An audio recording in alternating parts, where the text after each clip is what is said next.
as someone who comes from the south, the southern meal starts with the sweet. So let me start with a point of agreement with Mr. Verma. On the aspect of colonization and on the impact of colonization, I don't think I have anything to disagree with at all. That it has much more pernicious and far more, let's say, far-reaching effects than the use of the sword. I completely agree with on that. And I think we are still reeling from the impact of it, which is very clear.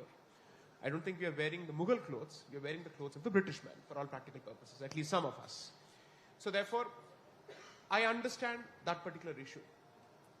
But this much is clear from the points made by Mr. Khurshid and Mr. Verma, that one believes that that was a wave of migration, and the other is clear, citing material, that this was not a migration, this was a bloody invasion, as bloody as it could get in the history of humankind.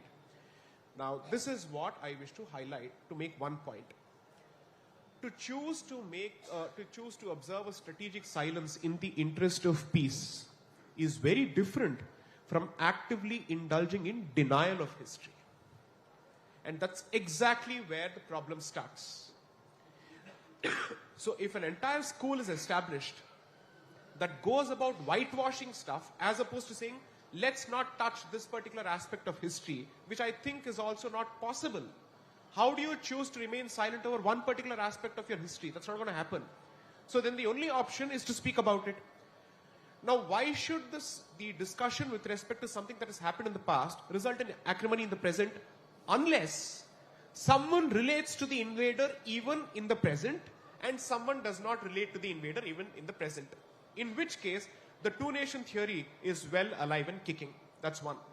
But factually speaking, one particular trope I think needs to be busted because I think it's been sold well beyond its sell-by date. I'm sorry to say, after partition, people did not choose to stay here. The elections prior to the partition of 1946 spoke volumes. And that's a very clear decision taken at the ballot.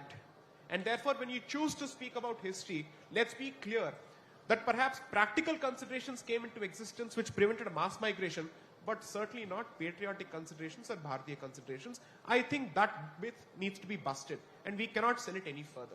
3. On Ganga Jamni Tehzeeb, well, while I have several reservations with Dr. Ambedkar, the one thing that he was crystal clear about in his book, Pakistan or the Partition of India, which was published on the eve of the partition, 2 books were published by Rajendra Prasad in 1946 and Dr. Ambedkar in 1946. In which he clearly says that the so-called Ganga Jamni Tehzeeb, or the syncretic culture that is celebrated over and over again, is a product of the incomplete conversion of the converted Hindu to Islam. And therefore, multiple waves of attempts have been made on a regular basis to remove the remnants of that Hinduness from that particular convert, which is what has been pushed in this country as what we know as Wahhabism.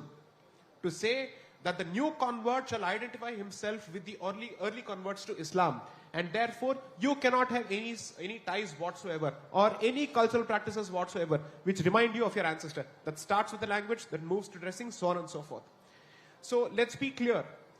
If acrimony is the result or is going to be the result of a discussion with respect to the medieval period in current day Bharat and contemporary Bharat, that is because there are still people who relate to this particular person or this particular period.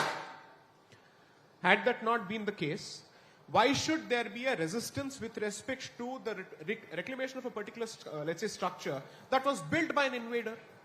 Whether it's Babri Masjid or Gyanvapi Mandir or so on and so forth, these were built by invaders. Obviously, they were not built after the independence of this particular country. This is not a structure that has come into existence after 15th of August 1947. Why do you relate to this particular structure?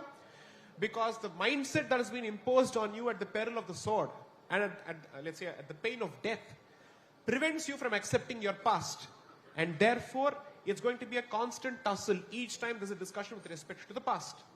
So I refuse to buy the fact that history is no more relevant or that it's possible for us to have these discussions objectively. I agree with Mr. Verma on this point. It cannot be objective.